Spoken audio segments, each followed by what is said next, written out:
Yo, you're watching Shirko, we're back with some more Pokemon Unite, and today we have a very special video because the rank 1 global player Boki once again hitting us with some amazing content on his Twitter. Huge shout out to him because he, a couple of hours ago, uploaded this tier list for the new patch. As you guys know, there was a new patch with a lot of buffs and nerfs to different Pokemon. The premier winner of that patch was, of course, the Wigglytuff, and as you can already see, it is sitting at an SS tier rating. Now, once again, I will leave this tweet in the comments below, so you can check it out at your own leisure. And in this video, I won't just show you this tier list, I will also be trying to explain some of his placements here, or all of his placements for all the Pokemon here. And keep in mind, Boki is much better than me at this game. I'm just a solo queue master player, so still pretty decent. So I think I can give good insight on these placements here, on all of these different Pokemon. But as I said, he is playing at the top. He's playing 5-man all the time. He's not playing solo queue. So we need to take that into consideration with this list as well. Also, at this point, I want to say that what he is writing here basically summarized means that for him and for his team, the game is only about rotations right now and Zapdos, which is also something that I will go into detail with in another video. Well, I already recorded it before he uploaded this tier list actually, so I'm glad that I was able to reach a very similar conclusion. But yeah, that video will be up in a couple of days or even tomorrow maybe, so make sure to subscribe, ring the notification bell so you don't miss out on all the Pokemon Unite content on this channel.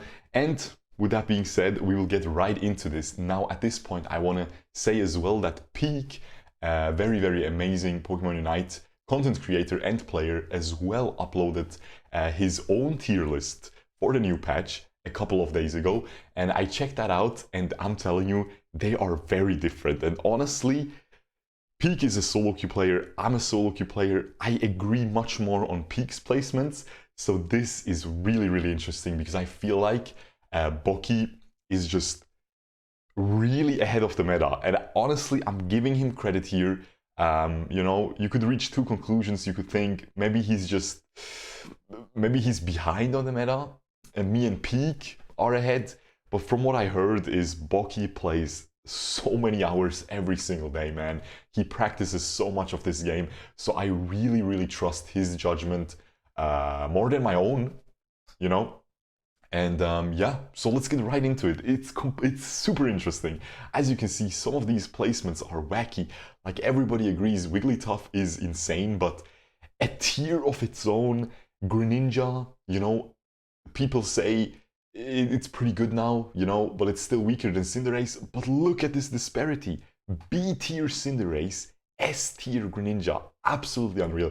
But let's start it right from the bottom. I also have Peak's tier list open as well. We will compare that at the end of this video as well. So hey, get your popcorn ready. We're diving right in. So let's start from the bottom. We have Gardevoir and Garchomp right at the bottom of the list, man, and I'm pairing them up together because they have similar issues. They have some of the weakest early game in the entire game. That Gibble, complete garbage. The Ralts, complete garbage as well, man. You just don't have a lot of damage. You just don't have a lot of tools in the early game to do anything. And the thing is, I think what Boki also means with the rotations is that you really need to rotate for that Dreadnought. And the first Dreadnought really has a lot of impact on the game. Peak also mentions that in his tier list video and in his other videos as well, where he is talking about different Pokemon in the game. And I agree with that, man. The more I play, the more I realize, man, if you win that early game Dreadnought fight, I used to think, okay, I'm just gonna pick my Cinderace before it got nerfed. I'm just gonna farm, even if we lose early game. It's okay, man. I'll just farm to level 13 for the Zapdos fight, and even if the enemies are level 14, 15, I'm so broken late game, I can still win the Zapdos fight with good positioning, and then you just win the game. Yeah, the thing is, people are getting better. People are gonna win that Zapdos fight if they have a 1 or 2 level advantage. So getting those Dreadnoughts is extremely important. And these two characters just aren't able to do that, man. And again, they're extremely amazing late games, so they're good for the Zapdos fight. A Garchomp ult, if you are able to aim it well, which is ridiculously hard, I'm terrible at it, but I've seen some amazing ones, you can still make it work, man. So don't get discouraged by these tier lists. I always want to say that. Don't get discouraged. Gardevoir, I know Peak loves her, plays her a lot, and does extremely well with her. So again, you can still make her work, man. For that Zapdos fight, her Unite move might be the best in the game, right? You pull people together and you just blow them up with your AoE abilities. So they definitely have their redeeming qualities, but just for a general, purpose, man, if you pick that Lucario, if you pick that Snorlax, man, you will just do a lot better than with those. But yeah, moving on to the next placements here. We have the Crustle. Now the Crustle is something that as a solo queue player, I actually rate higher than any other tank except for Snorlax. But I can see why this is at the bottom of the list for competitive play, for high level play, where even if you play solo queue in a very high level, people are going to be better. People aren't going to be as good as a 5-man coordinated team with voice chat, but still, they're going to be better. So they're not going to allow Crustle to dunk as much with his little sneaky strategy that a lot of people use with the Score Shield and the Shell Smash. So this makes sense. Also, just Crustle as a general purpose tank has much less CC than a Snorlax, has much less CC than a Slowbro, has less survivability as well. So I understand that placement in the C tier here. But again, if you're solo queue, man, I would bump that all the way up to A tier. Then we have Absol. Absol, what basically Bucky, I think all the time mentions when he talks about Absol being weak, is that Absol just doesn't contribute too much to the Zapdos fight. And early game as well, you really rely on those crits. Now, it is a very high risk, high reward Pokemon, so if you're amazing at it, I see some really good one-trick players that play only Absol and they always tear it apart. But against coordinated teams and against high-level players, you are not gonna be looking good. Especially, like, yeah, in the Zapdos fight, you will have a lot of damage, you will crit most of the time, but the thing is, you have to hit that Psycho Cut first, which isn't too hard. The thing is just the range is very short, so the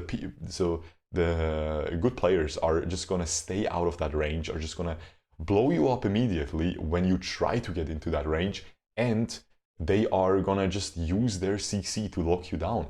Now the thing is, even if you are able to use your Unite move beautifully, which isn't even that bad for a Zapdos fight, like it has some good AoE potential, but the thing is, people in higher level, man, they just run these focus bands, they run these body barriers, they will not die instantly to that Absol burst. So you will be really, as soon as you go in, as soon as you're not able to finish 1 or 2 people immediately, you will just be a sitting duck and you will get blown up. So it makes sense. Moving on to the next tier here, B tier, starting off with a Pikachu, very low placement here.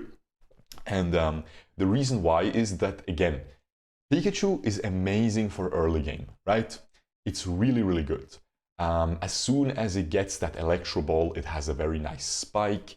As soon as it gets the second ability as well, you can pick either the Volt Tackle or the Thunderbolt. I'm honestly taking Thunderbolt pretty much 90% of the time lately because I feel like the AoE stun really gives you a lot of impact. But again, before you get that Unite move, you're not going to be that insane, and because you're a laner, you're not going to have your Unite move for the first Dreadnought fight.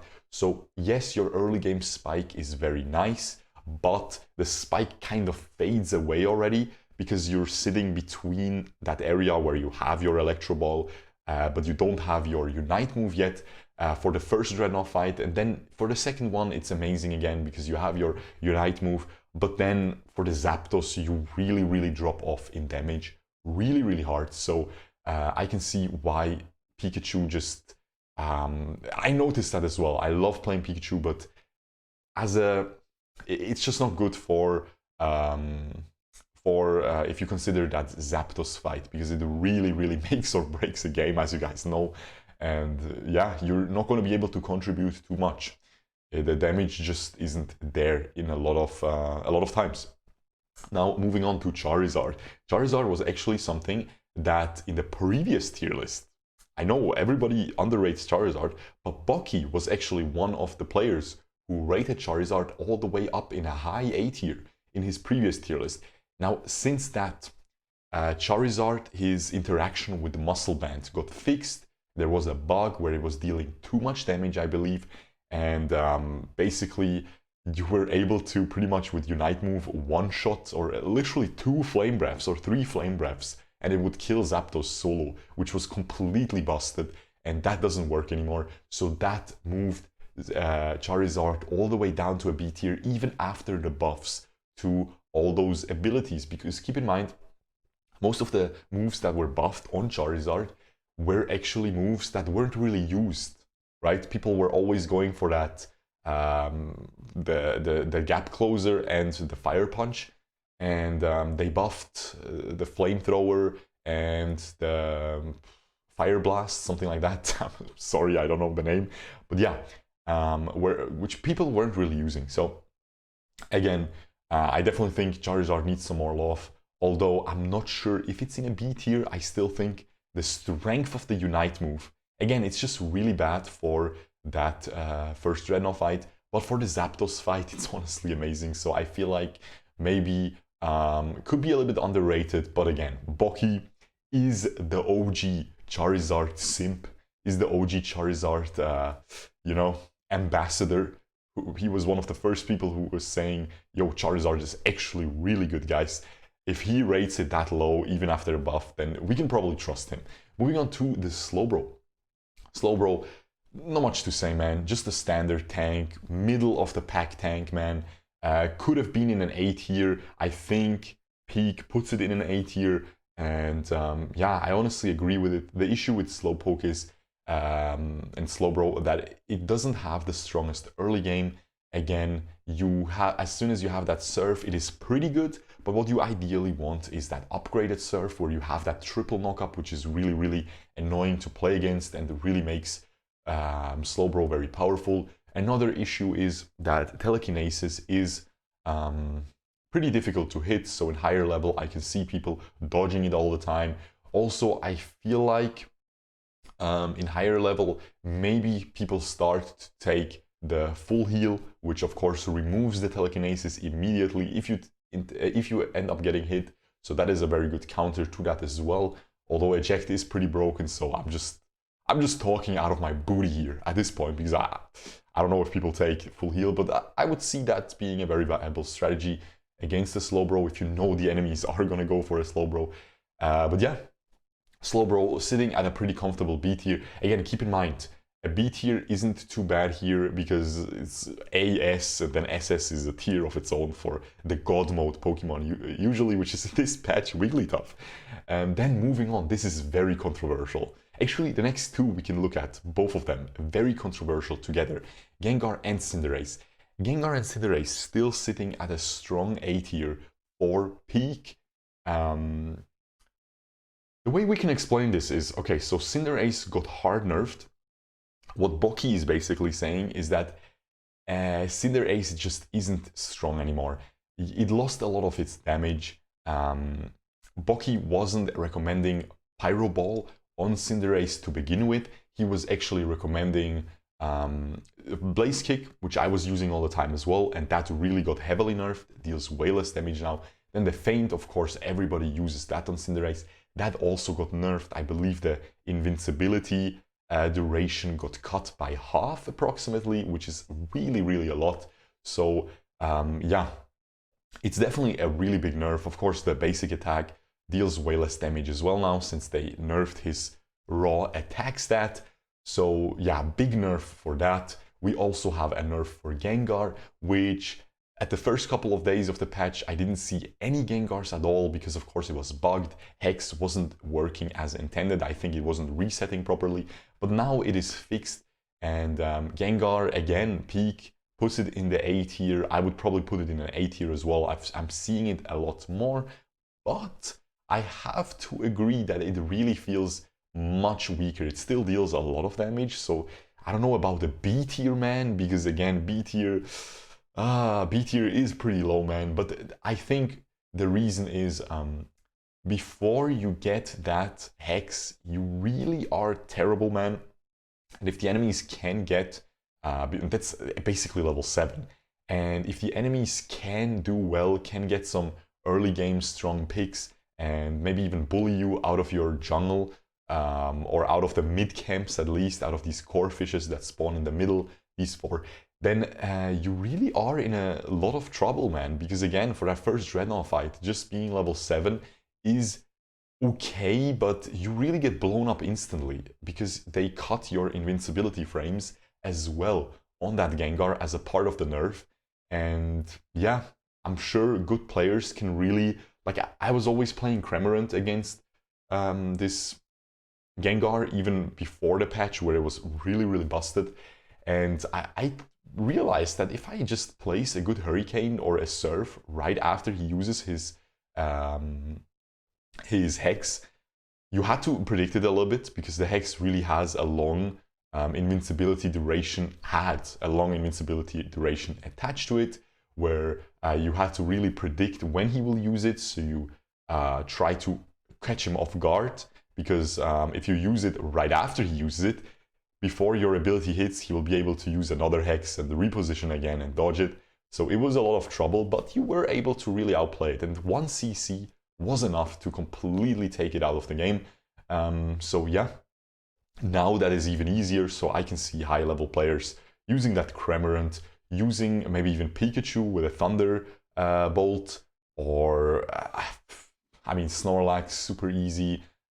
Yeah, to completely cancel the Gengar and yeah, destroy it. So I can see why he's putting these in a lower tier, but again, I'm seeing them still in solo queue and they still tear up games, especially the Cinderace, still seen every single game almost. So yeah, again, Peak puts both of these in an A tier. Peak puts Cinderace above Greninja, which honestly I agree with personally, but now that I think about it, maybe I am just coping here because I, of course, main Greninja, and maybe Peak is coping a little bit as well because, of course, we don't want our main to be absolute S tier where everybody wants to play it. So, you know, maybe Boki sees it for what it is. Moving on to Talonflame, and this is, again, really controversial, man, because you have Talonflame above Cinderace and Gengar and Pikachu and Charizard, Slowbro. Like, that is mental. Talonflame, for everybody else, I believe Peak as well, they put it in a D tier, man, like the lowest of the lowest, the most garbage Pokemon, even after all these buffs. But Boki here is rating it much higher. I believe he takes Fly now instead of Brave Bird. So what you can do is really, you can deal a lot of damage while being completely safe. You can just use Fly from a very long range away and just go into the team fight, blow somebody up, get that knock up as well. And you can also steal Zapdos with it, okay?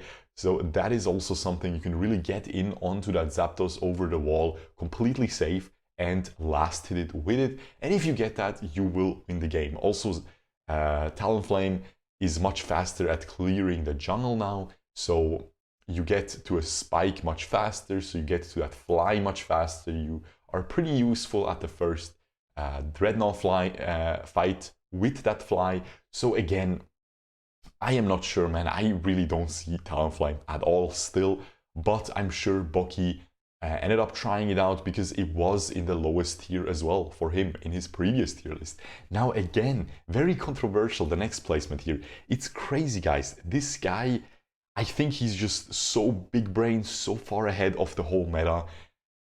Yeah, I mean, placing Ninetales in a B tier, guys, that is mental. That is so crazy to me because Ninetales, for everybody else, Peak, me as well included, S tier. S tier, man, fat S tier, right after Lucario and Snorlax, man. It's crazy, it is so strong in my opinion, but he ranks it all the way in B tier. Now let me try to explain why the reasoning, what the reasoning might be for him putting it all the way down there. Keep in mind, he recommends, actually, what people think is the most broken build is the Aurora Veil build, and I was thinking the same thing. Most people just take Aurora Veil and even Dazzling Gleam now for that stun, for that guaranteed stun. They don't even take Avalanche. How I used to play it is Avalanche and Aurora Veil, because Aurora Veil with those boosted auto attacks, man, you can just keep freezing the enemies. But I think Boki, a couple days ago, before the patch actually, he uploaded another picture here on Twitter where he was showing the best movesets builds for every Pokemon, and for Ninetales he actually had a Blizzard and Avalanche, and this is the full mage build.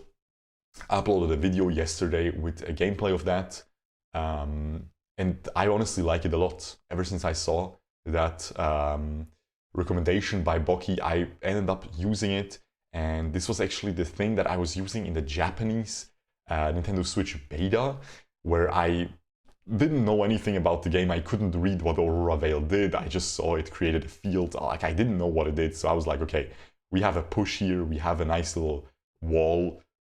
If you push the enemies into the wall, it deals a lot of damage. So I was like, I'm going full mage. Amazing, very nice build. But yeah, I ended up trying it again, and it's honestly amazing. So he even seems to be further ahead on the Ninetales meta with the movesets, but still ranks it so low. Crazy to me. Again, how to explain that? Amazing Pokemon in the early game. Ninetales, amazing Pokemon for the first Dreadnought fight, in my opinion as well. Amazing Pokemon right after it gets its Unite move for the second Dreadnought fight, pretty much. But then it just starts dropping off more and more. And for that Zapdos fight, it is not the worst, but it is definitely not the best. And if you want to compare the Ninetales to somebody in its class, which is a Cramorant, because Cramorant is of course a mage as well, if you compare their potential in the early game, Cramorant is better. Cramorant is better as a mage. Again, this is not talking about the Aurora Veil build. Boki doesn't recommend the Aurora Veil build at all. So yeah, if you compare these two, Cramorant is better. Better CC, more damage, okay? Then the Unite move for Zapdos, again, Cramorant is much better. It actually deals a lot of damage late game. It doesn't fall off. The Ninetales really falls off in the late game, man. Similar to Pikachu, it just deals way, way less damage in the late game. And yeah, I mean, do I agree on it? I would still put Ninetales in a tier above Cramorant, because you just have much more sustained CC. If you take that Aurora Veil, and if you take that Blizzard, you also just have, it's a little bit more difficult to pull off, but I feel like these freezes that you can really accentuate with your basic attack, with that passive, where, you know, you get these little AoE freezes around you every couple seconds, you really end up freezing people a lot more over a sustained fight than a Cramorant. But I would assume that in higher rank, the meta is very bursty. As you can see, even after the nerf, Zeraora is still very highly ranked because it has so much burst. It just one-shots somebody. Cramorant, again, much more burst than the Ninetales, but less sustained DPS. And burst seems to be the king right now. As you can see, Lucario also very highly ranked. And still... And Greninja, I assume Boki, I don't actually remember, but I think he recommends Surf on Greninja. He doesn't recommend... Actually, he says you can use both. You can use the Shuriken and Surf, but most of the time, the more I play Greninja, the more I realize I take Surf more and more because it has more burst. And the nature of the game right now is just burst, which is also why you see a lot of these Pokemon like Charizard and the Garchomp in a much lower tier than you might expect them to be. And again, this Cinderace is also very DPS oriented. So again, this is very controversial, man. Putting Cramorant above Ninetales and Ninetales in a P tier. I've been talking a lot about it right now, maybe a little bit too much to your liking, but I feel like it needs to be discussed because this is crazy. This is really crazy. So moving on to the A tier, and these are the Pokemon which are honestly insane. Like all the remaining Pokemon that we will look at are, the B tier is already pretty good, man. But these are really the insane Pokemon. So first of all, Zeraora moved down quite a bit. It was higher in the A tier. I think it might have been even in the S tier, or at the very top of A tier on the previous patch for Boki, but now it moved down. Again, Zeraora still amazing, man. They nerfed the Unite move by quite a bit. It can still one-shot any squishy Pokemon in the game pretty much, along with your other abilities. So yeah, they didn't nerf Discharge. Discharge still bursts just so much. AoE, huge CC as well. Really powerful move, man. They buffed the Wild Charge on it, but that is still not going to be used. You should still use the Discharge. And yeah, crazy Pokemon, man. At the very bottom of A tier after the nerf, because it has some issues. It has a pretty good early jungle clear, it has a pretty good early game, but before it gets Discharge, it's a little bit wacky. I agree on that. Compared to something like, I don't know, I'm actually not even sure what they run in the jungle. I assume they run Greninja in the jungle most of the time now. This is probably the most meta jungle pick for these high rank 5v5 games, because Greninja can really secure that first Dreadnought with the level 7. Man, Surf Greninja at the first Dreadnought is an absolute monster, right? So I assume they run, it's just better than a Discharge Zeraora. That's all I can assume about that. Moving on to the next placement here, which is the Machamp. Machamp is just a god. It has not the best early game, but as soon as it reaches level 5, as soon as the little Machop becomes the Machoke, it actually has that, I'm not sure what it's called, but it is the move where you run fast and you can pull the enemy above you and toss them behind you, man. And it's really good for ganking. Peak, I'm literally regurgitating, regurgitating, I think. Repeating. Let's use a word I actually know. What Peak is saying here in his tier list video, it's just one of the best gankers, or the best ganker according to him, in the entire game, because again, you just rotate, you have that float stone, you rotate up to the other lane or down to the other lane, and you just try to pick off one enemy who is overextended. And yeah, even A tier for Boki here, who is playing at 5v5 high rank, where people aren't gonna fall for these ganks 100%. As soon as that Machoke is missing, you will be calling that out on voice chat and your teammates will retreat. But again, the Unite move is one of the most powerful in the game. It is one of the only Unite moves who really has that 1v5 potential. It deals so much damage if you're able to line it up onto the enemy team, onto multiple members. And yeah, just a really strong Pokemon, and honestly a really fun one of the ones that I'm looking forward to purchasing today and playing some in my live stream again. Here we got a shout out. I live stream all the time. I upload gameplay videos, guides, tier lists like this, so make sure to subscribe, ring the notification bell if you enjoyed this video. But yeah, makes a lot of sense, this placement of the Machamp. Moving on to the Eldegoss. Now Eldegoss got nerfed by quite a bit. Still a very strong Pokemon. I believe it was all the way up in the S tier, super strong in the previous Boki tier list here, and still in an A tier, still very strong. I believe Peak has it a little bit higher, but pretty similar placement, man. Still just a very strong support, but it got toned down a notch by a pretty big nerf. Nothing much else to say there. Moving on to Cramorant. Cramorant, man, really high placement, very strong, even after that the Whirlpool nerf. And again, I really think Whirlpool nerf was justified. It dealt way too much damage for a level 1 ability. Just really powerful, man. And Whirlpool was the one you would replace second. So you had that Hurricane and the Whirlpool combo, which is just so powerful, man. You can secure these early game camps so easily. And then you end up replacing it for Surf, which is even better than the Whirlpool. So you really just have all throughout the game smooth scaling. Throughout the game you're really powerful. Again, late game you drop off a little bit because you're a sitting duck, quite literally, during your Unite move. So it is easy to take you down, but again, high elo players use Body Barrier on that Pokemon all the time, so you will be pretty tanky with the Unite move as well.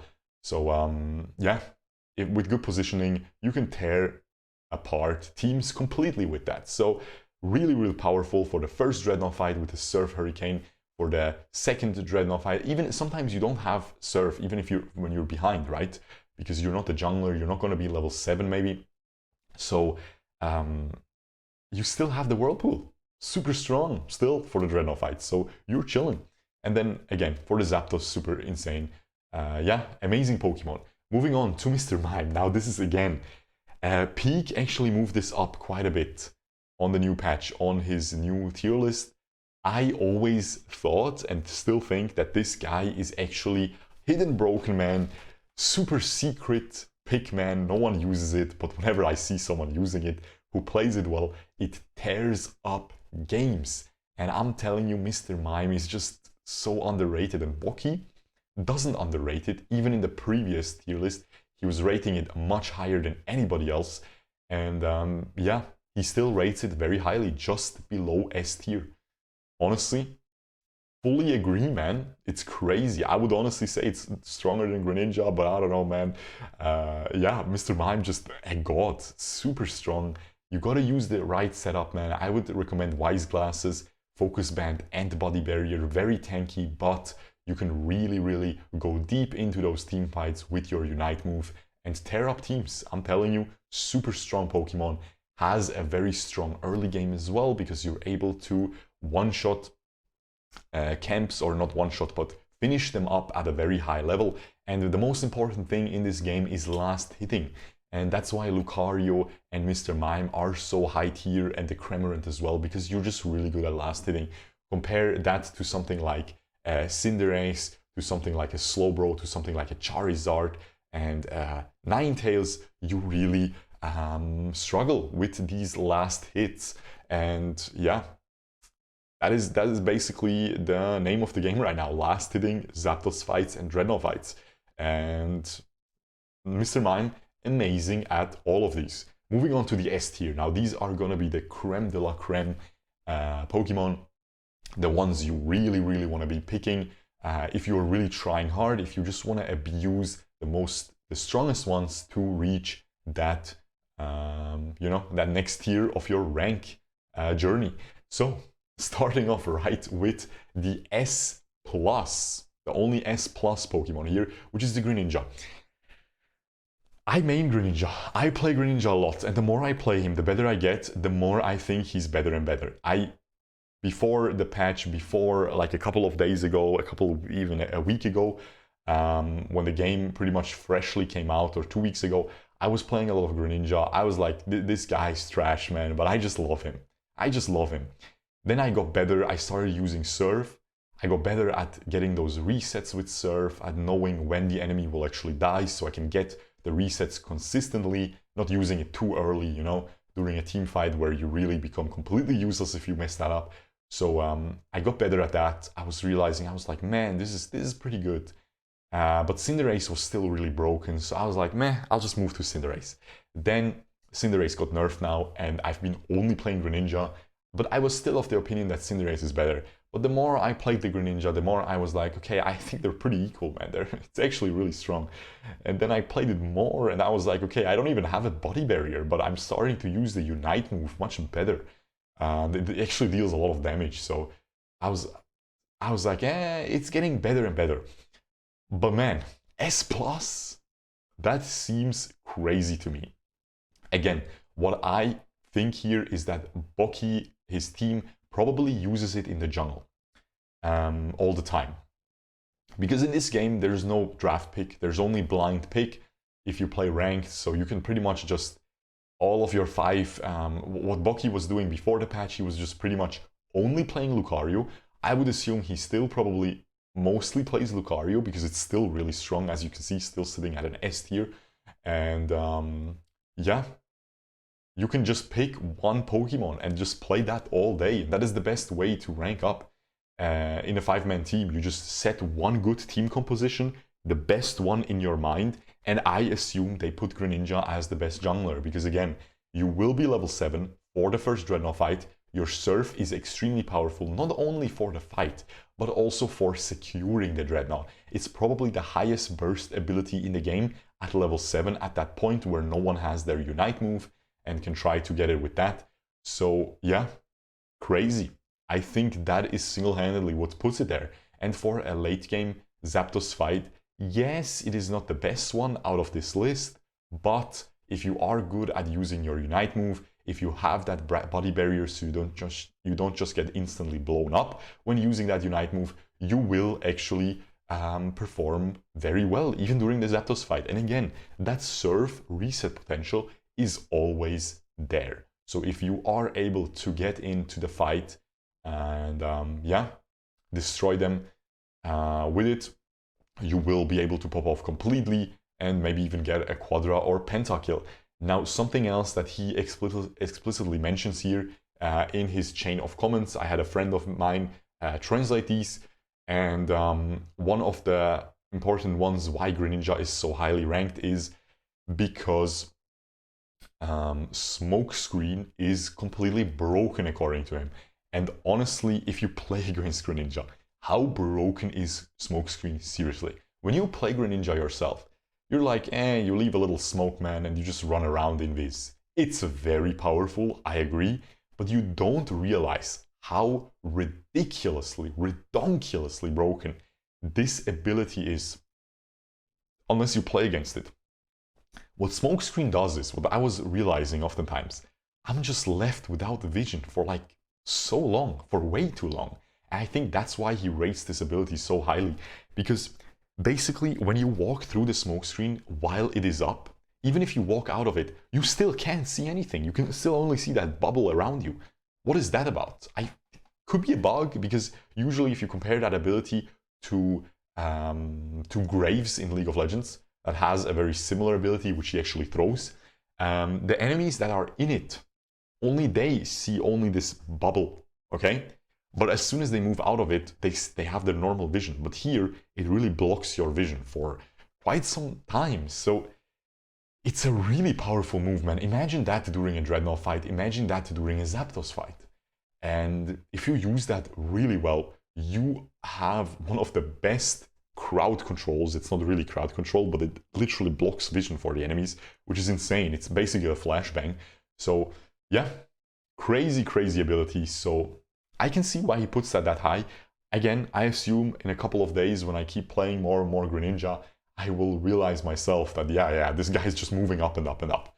So I tend to not agree yet. I would put it in an A tier, but I think I will agree in one more week. And it seems like Boki is just always ahead 1 week of the meta because he plays so much.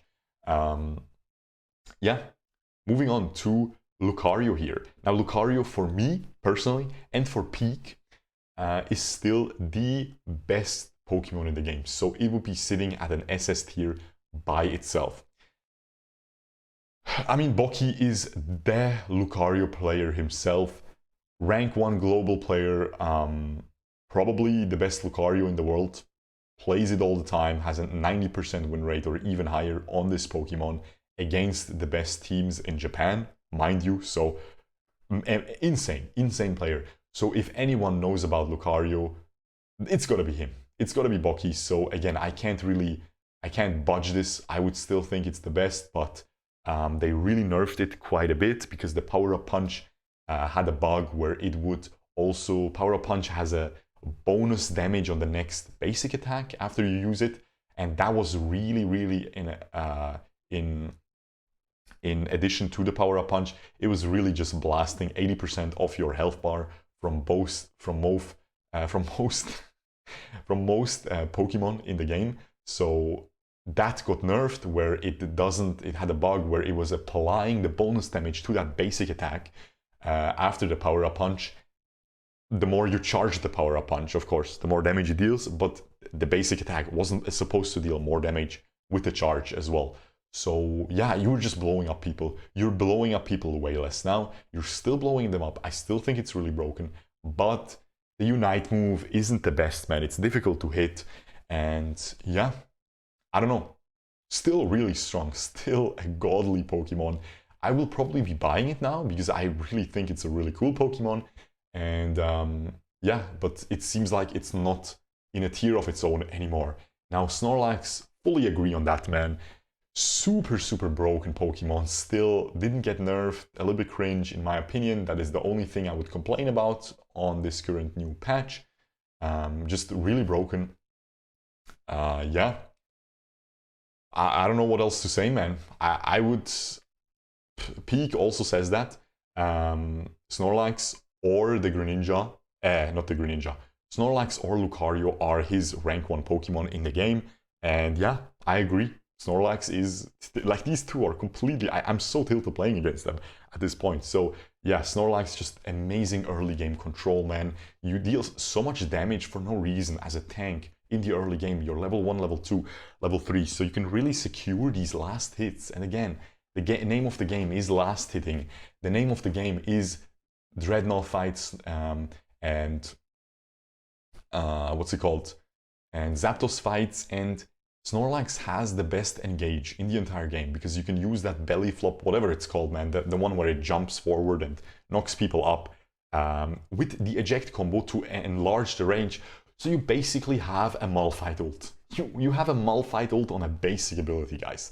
I don't know if you know who Malphite is, but that is a character from League of Legends who basically has super long range, and he just rages onto you, man. He just runs at you at huge speed, and he just knocks up everyone where he lands in that area.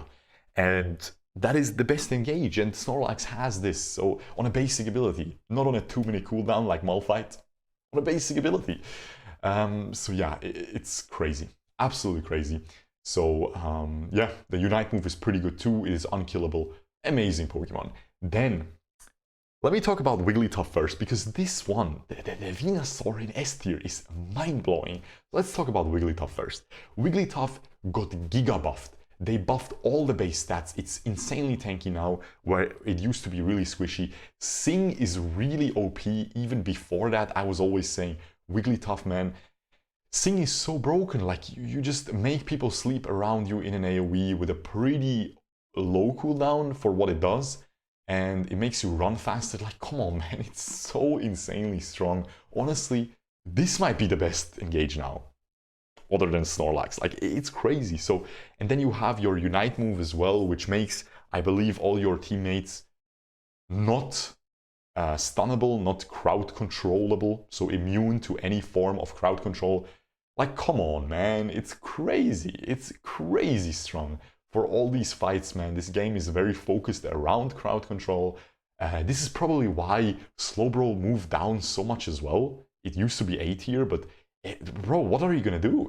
Your whole shtick is crowd controlling the enemies. Telekinesis, Surf, and your Unite move do that. And this little pink piece of garbage completely nullifies your whole kit.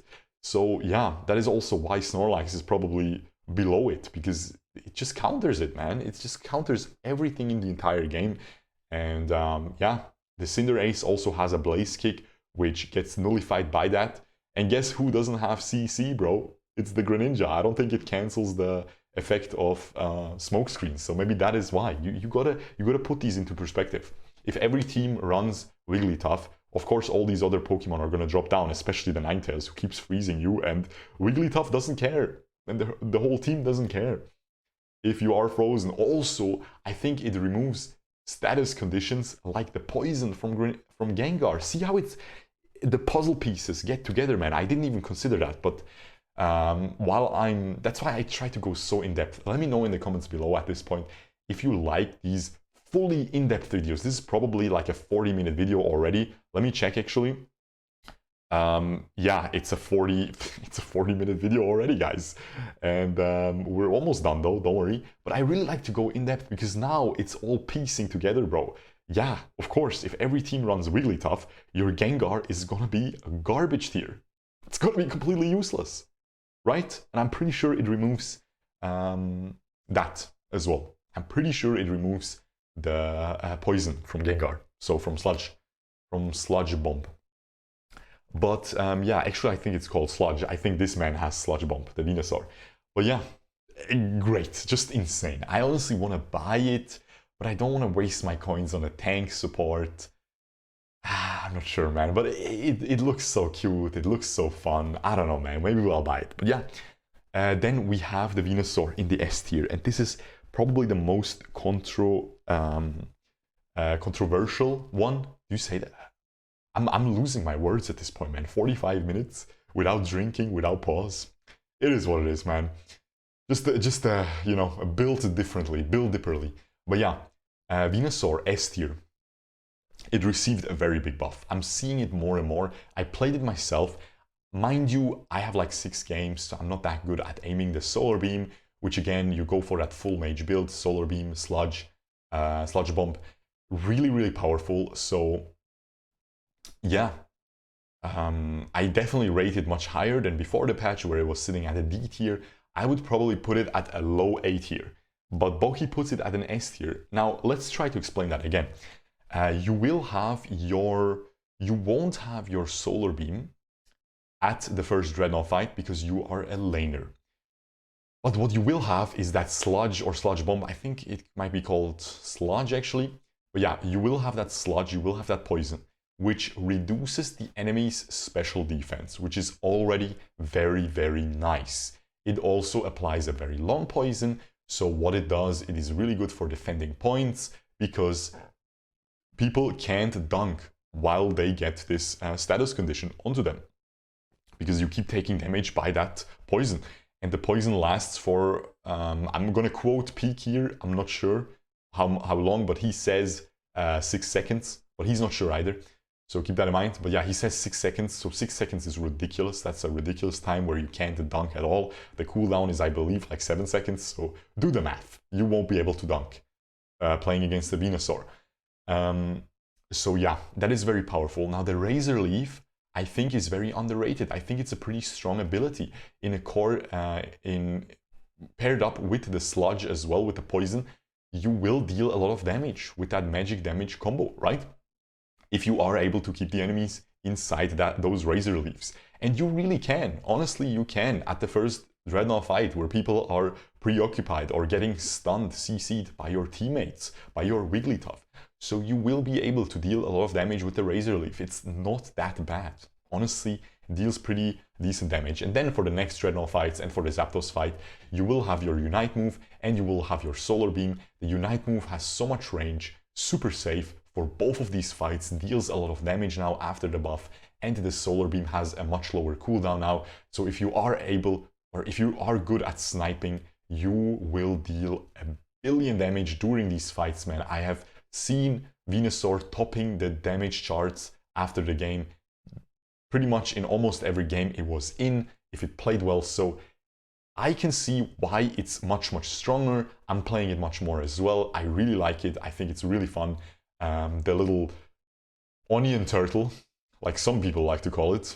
Let me know in the comments below if you know that meme, onion turtle. Bulbasaur. Yeah, much stronger now, but S tier seems outrageous. But again, Boki knows what he's doing. Crazy. Now, let's get into the very interesting stuff. We are gonna check out Peak's tier list again. And again, make sure to subscribe to him. Leave him a like, man, because I'm just using his tier list here, man. I didn't even ask. I'm honestly a piece of garbage. I didn't even ask Boki, man. I'm such a piece of garbage. But anyway, hey, check them out at least, man. I'm not subscribed because I'm not signed in to YouTube on my streaming/recording laptop here. So yeah, on my main, I am subscribed and I left a like. So yeah, look at this. It's crazy. It's such a difference. Now, right off the get-go, you can see here, Ninetales, not B tier, not C tier, boom, S tier, man. Eldegoss also still S tier. Lucario and Snorlax at the rank 1 and 2. Again, Peak rates them very closely to each other, but yeah, these two are insane. And then Wigglytuff only in a very high A tier, but he says it's an A+ tier. He also says Cinderace is still an A+ tier. So you can see how the opinions go, you know, like really grow apart here. You can see some of the similar placements. He's really a Gardevoir simp. He loves Gardevoir so much, he plays it a lot. So maybe he knows a little bit more than Bucky, but honestly, I tend to agree more with Bucky here. On the Mr. Mime placement, I tend to agree more with Bucky as well. On the Absol placement, I agree more with Peak, because I don't think it's that garbage here. I think if you have the scope lens, you will crit pretty consistently, even in the early game. So you will deal a lot of damage. Because if you are able to crit at your level 5 gank, which is usually what junglers do, right after they full clear their first jungle spawn, if you crit, you are better than Zeraora, you're better than Gengar, you're better than Talonflame, you're better than Greninja as a jungler, you're better than even Lucario as a jungler, because you will literally one-shot. You will completely one-shot. I'm sure you've seen it playing against Absol. He jumps onto you and it deals 80% of your health. That's when he crits. If he doesn't crit, it deals like 30% of your health. 20%. You shrug it off. You don't care. So yes, this is pretty, I think, underrated by a lot of people. Bucky as well. But yeah, Venusaur here, much lower ranked. Again, I would probably put it, yeah, I don't know, man, low A tier, high B tier, which is pretty much what Peak does here. Crustle, my boy, rated much higher here. But again, this is kind of a solo queue perspective. I think Peak plays a lot 5Q as well with his team, but he really plays mostly solo queue. So he knows both perspectives. I only know the solo queue perspective. I never played 5Q. I don't have a team. I'm a loser, man. I don't have friends. But yeah, so yeah, you can see how different it is. But for the most part, a lot of these things are similar. Now again, Slowbro much higher rank here, because of course the Wigglytuff is lower rank. He probably doesn't see Wigglytuff every game. Wigglytuff is something you have to purchase, where Slowbro was a free Pokemon given to you. So you see more people playing Slowbro and less people playing Wigglytuff in solo queue, so you are a little bit more biased towards that. But again, for the most part, Cramorant, very similar placement. Again, Cramorant versus Ninetales. Ninetales being higher here can be explained by Wigglytuff lower. Cramorant, yeah. Solo queue players probably worse at this point. Also Peak, if you watch the video, which I again really recommend you to watch, because he gives a lot of insights, just like I'm doing here, but he's the better player, so he has better insights. But yeah, he also says Cramorant is, if you're good, insane, like probably S tier. He doesn't explicitly say that, but he says Cramorant can completely solo carry games. That's literally what Peak says here, if you are extremely good, because again, you have that smooth scaling. You can last it early game, you can win the fights for Dreadnought and Zapdos with a good positioning with your Unite move. So yeah, I for the most part, I agree with both tier lists. Again, you have to take it in consideration the what's it called? The context of where these players play, not in terms of rank. Both are at the highest ranks. I think Peak reached top 100 solo queue, which is mental. How does he do that? Top 100 solo queue, and top 100 is pretty much only 5Q players, because these clowns over at the Pokemon Company and Teamy, they think that putting you know, solo queue and flex queue, 5Q at the same bracket, which is of course ridiculous. But again, we have to keep complaining and hopefully they will change that. But yeah, anyway, that's gonna be it, man. What is that, like a 50-minute video? Jesus Christ, man, I'm sorry guys. I try to get to the point quickly, but I really hope you got some nice snacks, man. You got some nice tea, maybe some nice smoothie, you know, you're just sipping away and just enjoying the show here, enjoying these insights, because I really try to go super in depth. And yeah, hope you enjoyed. Thank you so much for watching. Make sure to subscribe, ring the notification bell. Let me know what you guys think about this video in the comments below, and I will see you guys the next time. Peace.